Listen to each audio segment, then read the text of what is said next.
बच्चों, हम पढ़ रहे हैं आओ करे और सीखे, जो कि कक्षा 6 से 8 के लिए हिंदी की वर्क बुक है। लेकिन इसमें व्याकरण के सारे बेसिक जो है वो दे रखे हैं। और आज हम पढ़ेंगे अनुच्छेद और समझ। तो अनुच्छेद को पढ़कर जब नीचे प्रश्न दिए होते हैं तो उन्हें किस तरह से हल करना चाहिए, यहाँ पर हम ये समझेंगे।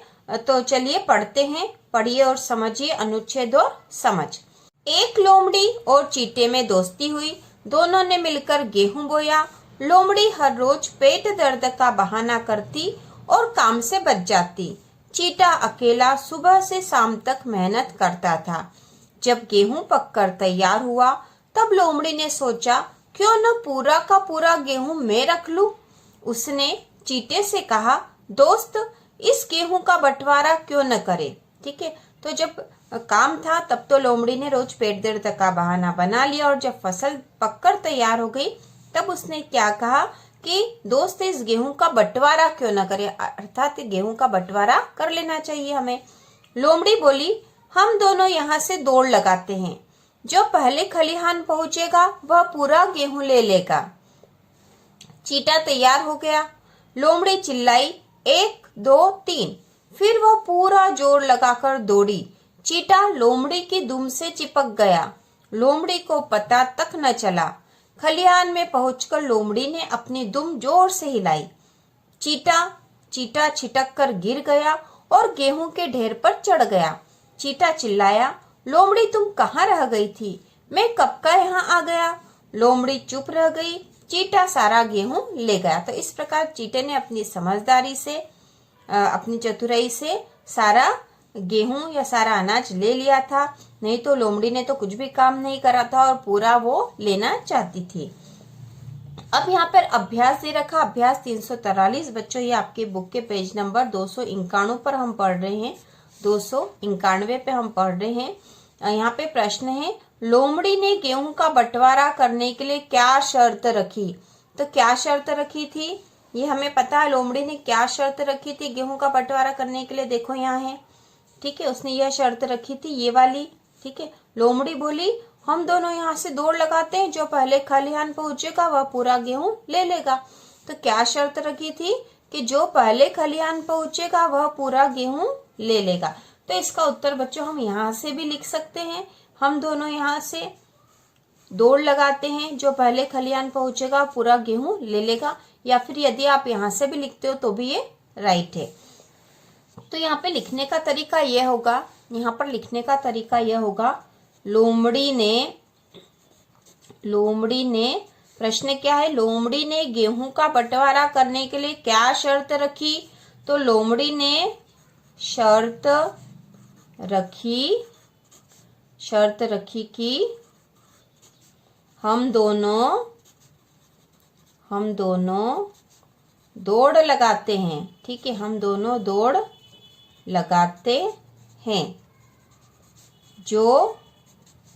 ठीक है, हम दोनों दौड़ लगाते हैं। जो पहले खलिहान मतलब खेत। ठीक है, खलिहान पहुंचेगा वह पूरा गेहूं ले लेगा। ठीक है, तो इस तरह से हम इसका उत्तर लिखेंगे। बहुत कुछ तो हमें इस अनुच्छेद से ही मिल गया है। हमें केवल प्रश्न को देखना है और आगे का थोड़ा सा लिख देना। और यदि हम नहीं भी लिखते हैं तो भी ठीक है, यह उत्तर सही माना जाएगा।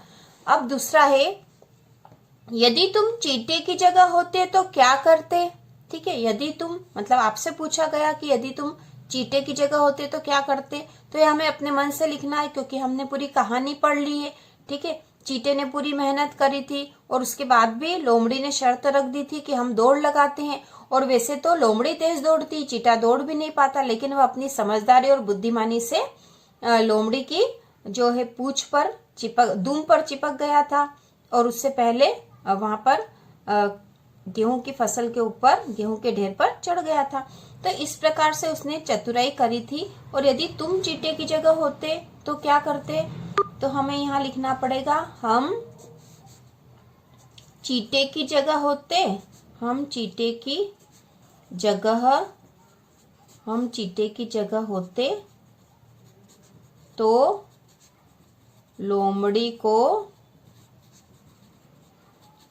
को गेहूं नहीं देते, है ना। क्यों देंगे भाई, उसने कोई मेहनत नहीं करी थी।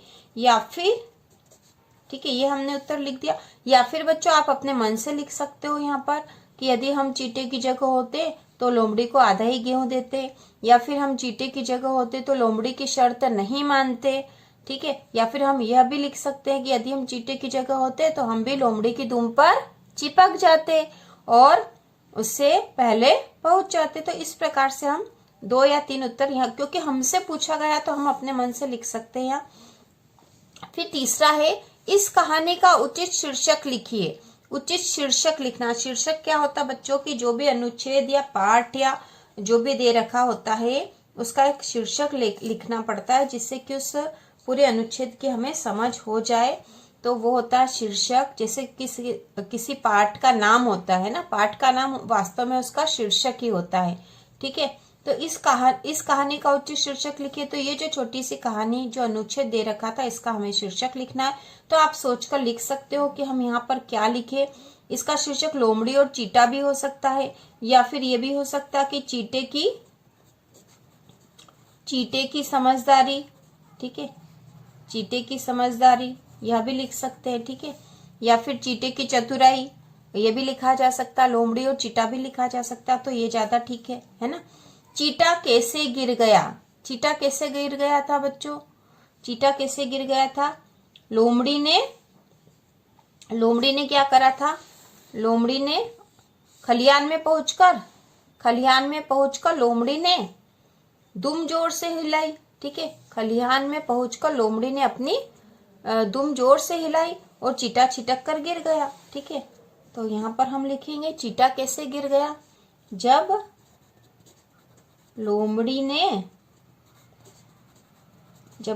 ने खलिहान में पहुंचकर अपनी दुम जोर से हिलाई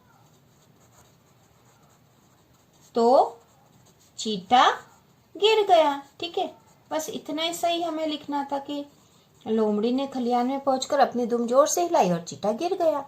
अब 5वां है, खलिहान में पहुंचकर लोमड़ी ने अपनी दुम क्यों हिलाई होगी। अब ये हमें बताना है कि लोमड़ी ने अपनी दुम क्यों हिलाई होगी, क्योंकि यहाँ पर इस कहानी में ऐसा नहीं लिखा है कि लोमड़ी ने अपनी दुम क्यों हिलाई होगी।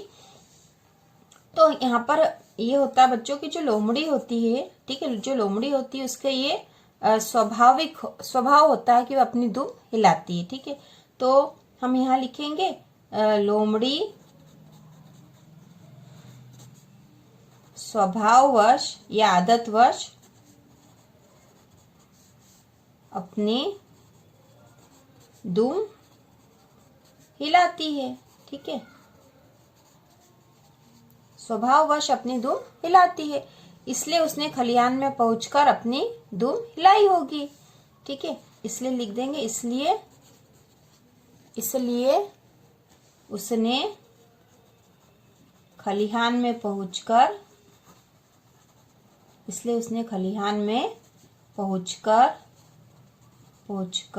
अपनी दुम हिलाई होगी, ठीक है, दुम हिलाई होगी। ये हो गया इसका उत्तर, ठीक है।